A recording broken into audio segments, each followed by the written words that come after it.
ಅಂತಂದ್ರೆ ಒಬ್ಬ ಆ ತುಂಬಾ ಬಹಳ ದೊಡ್ಡ ಪ್ರಶಸ್ತಿಯನ್ನ ಪಡೆದ ಒಬ್ಬ ಅಥ್ಲೆಟ್ ಯೂನುಸ್. ಅವನಿಗೂ ಈ ಬಾಂಗ್ಲಾದ ಸ್ಥಿತಿಯನ್ನ ಕಾಣುವಾಗ ಈ ಮನುಷ್ಯ ಭಾರತದ ಮೇಲಿನ ಕೆಂಗಣ್ಣಿನ ಕಾರಣಕ್ಕೆ ಅವನು ಪಾಕಿಸ್ತಾನಕ್ಕೆ ಹೋಗಿ ಅವನ ವ್ಯಾಪಾರವನ್ನ ವೃದ್ಧಿ ಮಾಡ್ತಾನೆ. ಏನ್ ಆ ವ್ಯಾಪಾರ ವೃದ್ಧಿ ಆಗ್ತದೆ ನಮಗಂತೂ ಮಾಹಿತಿ ಇಲ್ಲ. ಯಾಕೆ ಅಂತಂದ್ರೆ ಅದು ಮೊದಲೇ ಪಾಪರಾಗಿದೆ ಪಾಕಿಸ್ತಾನ.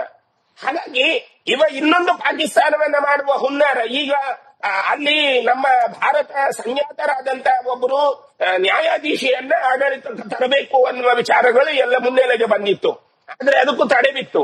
ಪ್ರಸ್ತುತ ಯೂನುಸ್ ಸರ್ಕಾರ ನಡೀತಾ ಇದೆ ನೋಡಿ, ಅಲ್ಲಿ ಕಾನೂನು ಸತ್ತು ಹೋಗಿದೆ ಅನ್ನೋದಕ್ಕೆ ಒಂದು ಉದಾಹರಣೆ.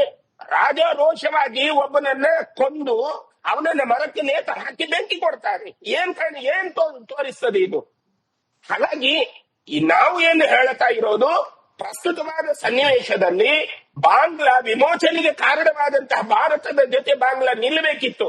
ಆದ್ರೆ ಬಾಂಗ್ಲಾ ಇವತ್ತು ಪಾಕಿಸ್ತಾನದ ಜೊತೆ ಕೈ ಮಿಲಾಯಿಸ್ತದೆ ಅಂತಂದ್ರೆ ಅದು ಇನ್ನೊಂದು ಪಾಕಿಸ್ತಾನವಾಗುವ ಎಲ್ಲ ಹೆದ್ದಾರಿಗಳನ್ನ ತೆರೆದುಕೊಂಡಿದೆ. ಹಾಗಾಗಿ ಇನ್ನೊಂದು ಭಯೋತ್ಪಾದಕ ರಾಷ್ಟ್ರ ಎನ್ನುವುದರ ಕಡೆಗೆ ಅದು ಬೊಟ್ಟು ಮಾಡ್ತಾ ಇದೆ. ನಾವು ವಿಶ್ವಸಂಸ್ಥೆ ಮತ್ತೆ ನಮ್ಮ ಸನ್ಮಾನ್ಯ ಪ್ರಧಾನಮಂತ್ರಿಗಳನ್ನ ಆಗ್ರಹ ಮಾಡ್ತೇವೆ, ಹಿಂದೆನೆ ಈ ಘಟನೆಯನ್ನ ನೀವುಗಳು ಗಮನಿಸಿಕೊಂಡು ಇದಕ್ಕೊಂದು ಮುಲಾಮು ಹಚ್ಚಿಕೋಬೇಕಿತ್ತು, ನೀವು ಹಚ್ಚಲಿಲ್ಲ.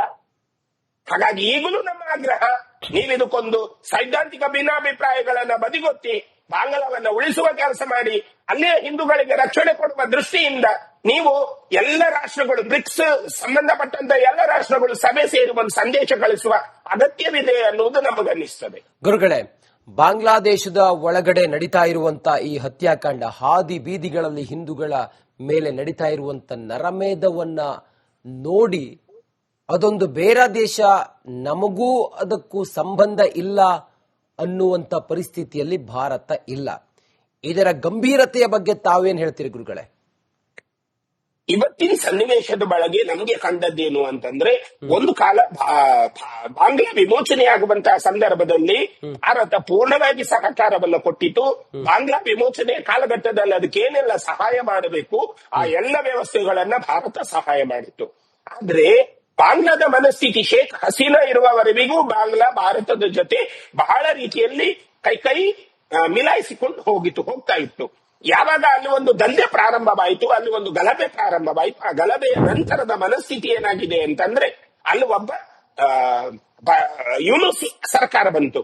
ಯೂನುಸ್ ಸರ್ಕಾರ ಬರುವಾಗಲೂ ನಮ್ಗೊಂದು ಮನಸ್ಥಿತಿ ಇತ್ತು. ಯಾಕಂದ್ರೆ ಒಬ್ಬ ಅಥ್ಲೆಟ್, ಒಬ್ಬ ಕ್ರೀಡಾಸಕ್ತ ಒಂದು ಶಾಂತಿಯನ್ನ ತರ್ತಾನೆ ಎನ್ನುವಂತಹ ಮನಸ್ಥಿತಿ ನಮಗಿತ್ತು.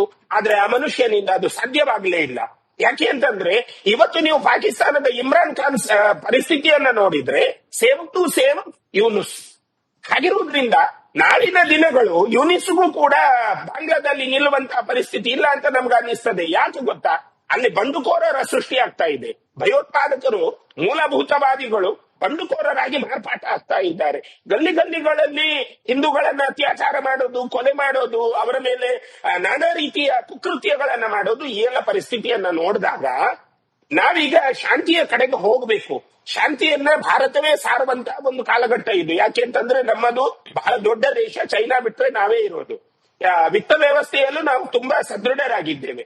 ಹಾಗಾಗಿ ಇವತ್ತು ಒಂದು ಸಂದೇಶವನ್ನ ನಾವು ಬಾಂಗ್ಲಾಕ್ಕೆ ಕೊಟ್ಟಿಲ್ಲ ಅಂತಲಾದರೆ, ಇವನು ಸರ್ಕಾರಕ್ಕೆ ನಾವು ಕೊಟ್ಟಿಲ್ಲ ಅಂತಲಾದರೆ, ಇದು ಇನ್ನೂ ಕೈ ಮಿಲಾಯಿಸುವಂತಹ ಒಂದು ದುಸ್ಥಿತಿ ಇದೆ ಅಂತ ನಮ್ಗನ್ನಿಸ್ತದೆ. ಹಾಗಾಗಿ ನಾವು ವಿದೇಶಾಂಗ ಮಂತ್ರಿಗಳನ್ನ ಮತ್ತೆ ಸನ್ಮಾನ್ಯ ಪ್ರಧಾನಮಂತ್ರಿಗಳನ್ನ ನಾವು ಆಗ್ರಹ ಮಾಡೋದು, ಒಂದು ತುರ್ತು ಸಭೆಯನ್ನ ಮಾಡಿ ಒಂದು ಸಂದೇಶವನ್ನ ಕೊಡುವ ಅವಶ್ಯಕತೆ ಇದೆ. ಬ್ರಿಕ್ಸ್ ರಾಷ್ಟ್ರಗಳು ಏನಿದೆ, ಶೃಂಗ ರಾಷ್ಟ್ರಗಳಲ್ಲಿ ಬರುವಂತ ಬ್ರಿಕ್ಸ್ ರಾಷ್ಟ್ರಗಳೇನಿದೆ, ಇವುಗಳೆಲ್ಲ ಒಂದು ಮಾತುಕತೆಯನ್ನ ಮಾಡಿ ಬಾಂಗ್ಲಾ ಸರ್ಕಾರಕ್ಕೆ ಒಂದು ಸಂದೇಶ ಕೊಡಬೇಕಾದಂತ ಅವಶ್ಯಕತೆ ಇದೆ. ಈಗ ಅವರು ಈಗ ನೋಡಿ, ಇದು ಕೈ ಮಿಲಾಯಿಸಿ ಇದು ಕೈ ತಪ್ಪಿದ್ರೆ ಇನ್ನು ಅಲ್ಲೂ ಕೂಡ ಸೇನೆಯ ಆಡಳಿತ ಬರ್ತದೆ. ಗುರುಗಳೇ, ಬಾಂಗ್ಲಾದೇಶದ ಪದಚ್ಯುತ ಪ್ರಧಾನಿ ಶೇಖ್ ಹಸೀನಾಗೆ ಭಾರತ ಆಶ್ರಯ ಕೊಟ್ಟಿರೋ ಕಾರಣಕ್ಕೋಸ್ಕರ ಭಾರತದ ಮೇಲೆ ಜಿದ್ದಿಗೆ ಬಿದ್ದಂತ ಬಾಂಗ್ಲಾ ತನ್ನ ದೇಶದ ಒಳಗಡೆ ಹಿಂದೂಗಳ ನರಮೇಧವನ್ನೇನಾದ್ರೂ ಮಾಡ್ತಾ ಇದೆಯಾ?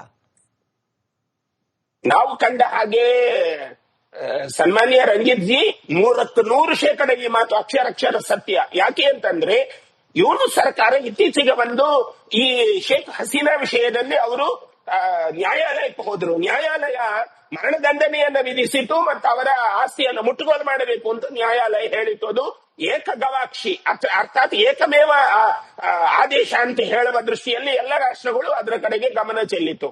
ಈಗ ಅವರೇನು ಹೇಳಿದ್ದಾರೆ, ನೀವು ಶೇಖ್ ಹಸೀನಾನನ್ನ ಬಾಂಗ್ಲಾಕ್ಕೆ ಸರೆಂಡರ್ ಮಾಡಬೇಕು, ನಾವು ಅವರನ್ನ ಗಲ್ಲಿಗೇರಿಸ್ತೇವೆ. ನೋಡಿ, ಒಂದು ವಿಮೋಚನೆಯಾಗಿ ತುಂಬಾ ಕುಕೃತ್ಯಗಳಿಂದ ನೊಂದು ವಿಮೋಚನೆಯಾದಂತಹ ಬಾಂಗ್ಲಾದ ಮನಸ್ಥಿತಿ ಇವತ್ತಿನ ಶಾಂತಿಯ ಕಾಲದಲ್ಲೂ ಬದಲಾಗಲಿಲ್ಲ ಅಂತಲಾದರೆ ಇದಕ್ಕೆ ಪಾಕಿಸ್ತಾನದ ಸೊಕ್ಕು ಇದೆ ಅನ್ನುವುದು ನಮಗೆ ಅರಿವಾಗೋದು.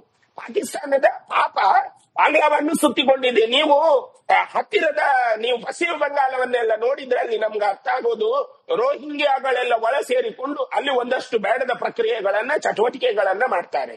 ಹಾಗಾಗಿ ಬಾಂಗ್ಲಾ ಶಾಂತಿಯ ಮನಸ್ಥಿತಿಯಲ್ಲಿ ಇವತ್ತಿಲ್ಲ, ಬಾಂಗ್ಲಾ ಅರಾಜಕತೆಯ ಮನಸ್ಥಿತಿಯಲ್ಲಿದೆ. ಹೊಟ್ಟೆಗೆ ತಿನ್ನುವ ಪರಿಸ್ಥಿತಿ ಇಲ್ಲದಿದ್ರು ಇವತ್ತು ಈ ರೀತಿಯ ಭಯೋತ್ಪಾದನೆಗೆ ಆ ಸರ್ಕಾರ ಕುಮ್ಮಕ್ಕು ಕೊಡ್ತದೆ ಅಂತಲಾದ್ರೆ ಇದನ್ನ ಹಣಿಯುವವರು ಯಾರಾದ್ರೂ ಒಬ್ಬರು ಇದಕ್ಕೆ ದಾಯಿತ್ವವನ್ನು ಹೊತ್ತುಕೊಳ್ಬೇಕು. ಆ ದಾಯಿತ್ವ ಹೊತ್ತುಕೊಳ್ಳುವಲ್ಲಿ ಯೂನಿಸ್ ಸರ್ಕಾರ ವಿಫಲವಾಗಿದೆ. ಹಸೀನಾರನ್ನ ಕೊಡ್ಲಿಲ್ಲ ಎನ್ನುವ ಕಾರಣಕ್ಕೆ ಜಿದ್ದಿಗೆ ಬಿದ್ದ ಹಂಗೆ ಮಾತಾಡ್ತಾ ಇದೆ ಬಾಂಗ್ಲಾ. ಈಗ ಯೂನುಸ್ ನೋಡಿ, ಅವೊಬ್ಬ ಅಲ್ಲಿ ಅಧ್ಯಕ್ಷ, ಪದಚ್ಯುತ ಒಬ್ಬ ಪ್ರಧಾನಮಂತ್ರಿ ಭಾರತದಲ್ಲಿದ್ದಾರೆ ಎನ್ನುವ ಕಾರಣಕ್ಕೆ ಅವನು ಎರ್ರಾಬಿರ್ರಿ ಮಾತಾಡ್ತಾನೆ. ಅವನ ಮಾತುಗಳನ್ನ ನೋಡಿ, ಅದು ಶಾಂತಿಯ ಮಾತಲ್ಲ, ಕ್ರೂರತೆ. ಅಂದ್ರೆ ನಮ್ಮ ಅಭಿಪ್ರಾಯ ಇರೋದು, ಒಂದು ಇಸ್ಲಾಂ ನೆಚ್ಚಿದ ರಾಷ್ಟ್ರದಲ್ಲಿ ಶಾಂತಿಯನ್ನ ಬೋಧಿಸಬೇಕಾದಂತಹ ಒಂದು ವ್ಯವಸ್ಥೆಯ ಒಳಗಿರಬೇಕಾದಂತಹ ಜನ ಈ ರೀತಿ ಕ್ರೂರತೆಯನ್ನ, ನೀವು ಸ್ವಾತಂತ್ರ್ಯ ಪೂರ್ವದ ಪರಿಸ್ಥಿತಿಯನ್ನ ನೆನಪಿಸಿಕೊಳ್ಳಬೇಕು. ದಂಗೆ, ಹೊಡೆತ, ಆ ಕ್ರೂರತೆ ಒಂದು ಸಮಾಜದ ಮೇಲೆ ಮಾತ್ರ, ಹಿಂದೂ ಸಮಾಜದ ಮೇಲೆ ಮಾತ್ರ. ಇದ್ಯಾಕೆ? ಇದನ್ನು ಕೇಳುವಂತಹ ವಿಶ್ವಸಂಸ್ಥೆ ಸತ್ತಿದ? ಇಲ್ಲಿಯ ಮಾನವ ಹಕ್ಕು ಹೋರಾಟಗಾರರು ಒಂದು ಚಳವಳಿ ಮಾಡಿ ಒಂದು ಶಾಂತಿಯ ಮೊಂಬತ್ತಿಯನ್ನು ಹಚ್ಚಲಿಕ್ಕೆ ಇವರಿಗೆ ಪುರುಸೊತ್ತಿಲ್ಲ. ಅದೇ ನಮ್ಮ ಭಾರತದ ಒಳಗೆ ಆದ್ರೆ ಮೊಂಬತ್ತಿ ಹಿಡ್ಕೊಂಡು ಬರ್ತಾರೆ, ಶಾಂತಿ ಶಾಂತಿ ಶಾಂತಿ ಅಂತ. ಇದು ಅರ್ಥ ಇಲ್ಲದ ವಿಷಯ. ಹಾಗಾಗಿ ನಮಗನ್ನಿಸಬಹುದು, ಭಾರತದೊಳಗಿದ್ದವರು ಯಾಕೆ ಬಾಂಗ್ಲಾದ ವಿರುದ್ಧವಾಗಿ ನೋಡಿ ಪ್ಯಾಲೆಸ್ತೇನಿಯ ಇಲ್ಲಿಯ ಘೋಷಣೆ ಕೂಗ್ತಾರೆ, ಪಾಕಿಸ್ತಾನ ಜಿಂದಾಬಾದ್ ಘೋಷಣೆ ಕೂಗ್ತಾರೆ. ಅವರಿಗೆ ಯಾವುದು ಕಾನೂನು ನಡೆಯುವುದಿಲ್ಲ. ಅದೇ ಸಮಾಜದ ಬಗ್ಗೆ, ಧರ್ಮದ ಬಗ್ಗೆ ಶಾಸ್ತ್ರವತ್ ಮಾತಾಡುವವನಿಗೆ ಕೋಮುದ್ವೇಷದ ಭಾಷಣವನ್ನ ಮಾಡ್ತಾನೆ ಅಂತ ಹೇಳಿ ಅವನ ಮೇಲೆ ಕಾನೂನನ್ನ ತರ್ತಾರೆ. ಅಂದ್ರೆ ಇಂಥ ದ್ವಂದ್ವ ಸ್ಥಿತಿಯಲ್ಲಿ ನಾವಿದ್ದೇವೆ. ಇದನ್ನು ಸರಿ ಮಾಡಬೇಕಾದ್ರೆ ನಾವು ಸರ್ಕಾರವನ್ನೇ ಆಗ್ರಹ ಮಾಡ್ತೇವೆ, ಕೂಡಲೇ ನೀವು ಸಭೆ ಸೇರಿ ಒಂದು ಖಡಕ್ ಆಗಿರುವಂತಹ ಸಂದೇಶವನ್ನ ಬಾಂಗ್ಲಾಕ್ಕೆ ರವಾನಿಸಿ ಅನ್ನೋದು ನಮ್ಮ ಆಗ್ರಹ. ಶ್ರೀಗಳೇ, ದೀಪು ಚಂದ್ರದಾಸ್ ಅನ್ನೋ ಯುವಕನೊಬ್ಬನನ್ನ ಕೊಂದುಹಾಕಿ ಆತನನ್ನ ಮರಕ್ಕೆ ಕಟ್ಟಿ ಆತನಿಗೆ ಪೆಟ್ರೋಲ್ ಎರಚಿ ಆತನನ್ನ ಸುಟ್ಟಾಕ್ತಾರೆ. ಎಷ್ಟು ವಿಕೃತಿ ಅಂತ ಹೇಳಿದ್ರೆ ಯಾವುದಕ್ಕೂ ಕೂಡ ಬಾಂಗ್ಲಾದೇಶದಲ್ಲಿ ಇರುವಂತ ಕೆಲವು ಮತೀಯ ಮನಸ್ಥಿತಿಯ ಜನರು ಹೇಸೋದಿಲ್ಲ ಅನ್ನೋದು.